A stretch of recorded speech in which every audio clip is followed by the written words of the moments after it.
안녕하세요. 경기 전 분석소입니다. 오늘 경기의 핵심 흐름과 무료 공유 내용 은댓글에 남겨둔 링크에서 확인하실 수 있습니다. 경기 전 꼭 봐야 할 전력, 데이터, 전술 포인트 지금부터 바로 분석해 보겠습니다. 이번 경기는 카타르의 전방 압박이 얼마나 오래 유지되느냐보다 그 압박이 풀린 이후 벌어지는 중원 간격을 스위스가 얼마나 빠르게 공략하느냐가 핵심이다. 카타르는 아피프와 에드밀손 주니어를 활용해 측면에서 한 번에 전진하는 장면을 만들 수 있지만 공격 전개 이후 공을 잃었을 때 복귀 속도와 수비 위치 재정비가 늦어지는 문제가 있다. 그래서 전방 압박이 한번 끊기면 1선과 2선 사이가 벌어지고 그 공간을 스위스의 중원과 전방 자원들이 계속 점령할 수 있다. 스위스는 자카를 중심으로 점유율을 안정적으로 가져가며 경기 방향을 조절할 수 있고 무리하게 빠른 공격만 고집하지 않아도 박스 근처까지 도달하는 루트가 충분하다. 특히 엠볼로가 중앙에서 카타르 센터백과 몸싸움을 가져가면 주변으로 떨어지는 볼과 세컨볼 상황에서 스위스의 2선 자원들이 슈팅 기회를 잡을 수 있다. 오카포는 측면에서 안쪽으로 좁혀 들어오거나 빗공간을 파고드는 움직임으로 카타르 수비 간격을 흔들 수 있다. 이 과정에서 카타르의 측면 수비가 안쪽으로 좁혀지면 외곽 전개가 열리고 반대로 측면을 막으로 벌어지면 엠볼로가 중앙에서 더 편하게 공을 받을 수 있다. 반면 카타르는 아피프의 개인 능력에 기대는 공격 비중이 커질수록 공격 루트가 단조로워질 수 있다. 그리고 에드밀손 주니어가 전진한 뒤 뒷공간 관리가 늦어지면 스위스는 곧바로 좌우 전환 패스와 침투 패스로 페널티 박스 주변을 압박할 수 있다. 결국 볼 점유율을 더 오래 가져가는 쪽은 스위스가 될 가능성이 높고 점유율 우위는 곧 슈팅 숫자와 결정적인 찬스 생산력으로 이어질 수 있다. 카타르가 버티려면 전방 압박 이후 리커버리 속도와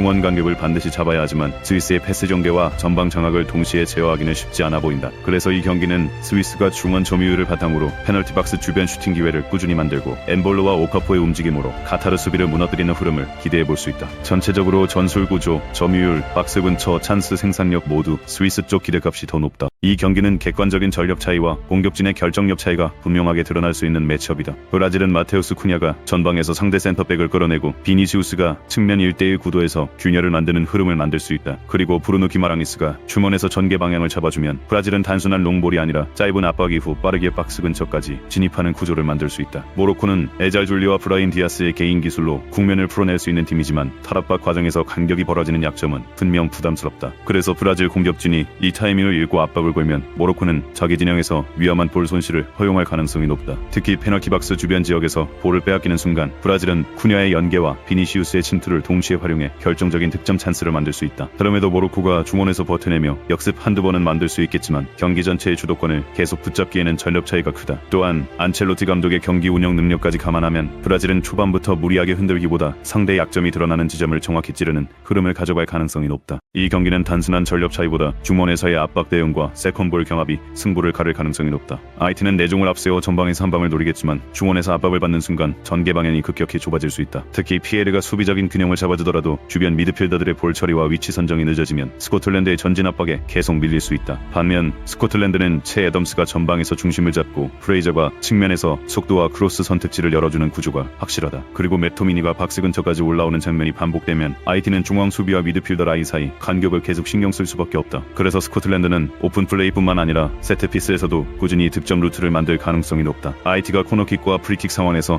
마킹 전환을 늦게 가져가면 한 번의 낙하지점 싸움이 곧바로 결정적인 슈팅으로 연결될 수 있다. 결국 전환 속도, 세컨볼 경쟁력, 세트피스 완성도까지 감안하면 스코틀랜드가 경기 흐름을 더 안정적으로 끌고 갈 수 있는 구도다. 이번 경기는 중립지역에서 치러지는 맞대결이기 때문에 단순한 홈 이점보다 전술 구조와 선수 조합의 완성도가 더 중요하게 작용할 수 있다. 호주는 5-4-1로 수비 숫자를 확보하며 안정적으로 버티려 하겠지만 측면 전환이 느려지면 공격 전개가 쉽게 막힐 수 있다. 특히 이란 쿤다와 마빌 같은 빠른 측면 자원을 보유하고도 공이 전달되는 타이밍이 늦어지면 상대 수비가 이미 정렬된 상태에서 돌파를 시도해야 한다. 반면 튀르키예는 아르다 퀼러가 중앙과 하프 스페이스 사이에서 공을 잡는 순간 경기의 방향을 한 번에 바꿀 수 있다. 아르다의 빠른 방향 전환이 들어가면 호주의 수비 블록은 한쪽으로 쏠릴 수밖에 없고 그 반대편에서 케렘과 바루시아 알페로 일마지가 1대1 구도를 만들 수 있다. 그리고 튀르키예는 측면에서만 답을 찾는 팀이 아니라 코너킥과 세트피스에서도 하포스트 침투를 통해 직접적인 득점 장면을 만들 수 있다. 호주는 수비 숫자로 공간을 막으려 하겠지만 세트피스 마킹 전환과 반대편 침투 대응에서 흔들릴 경우 실점 위험이 커질 수 있다. 그래서 이 경기는 호주의 수비 집중력보다 튀르키예의 공격 방향 전환과 세트피스 설계가 더 크게 보이는 매치업이다. 전반에는 호주가 라인을 낮추며 버틸 가능성이 있지만 시간이 갈수록 튀르키예의 이선 기술과 측면 압박에 더 뚜렷하게 살아날 수 있다. 결국 느린 측면 전환과 세트피스 대응 부담까지 감안하면 튀르키예가 경기 주도권을 잡고 승리 방향으로 끌고 갈 가능성이 높다. 오늘 경기 분석은 여기까지입니다. 더 자세한 경기 흐름과 무료 공유 내용 은댓글에 남겨둔 링크에서 확인하실 수 있습니다. 경기 전 핵심 정보는 경기 전 분석소에서 함께하세요. 구독, 좋아요, 알림 설정 부탁드립니다.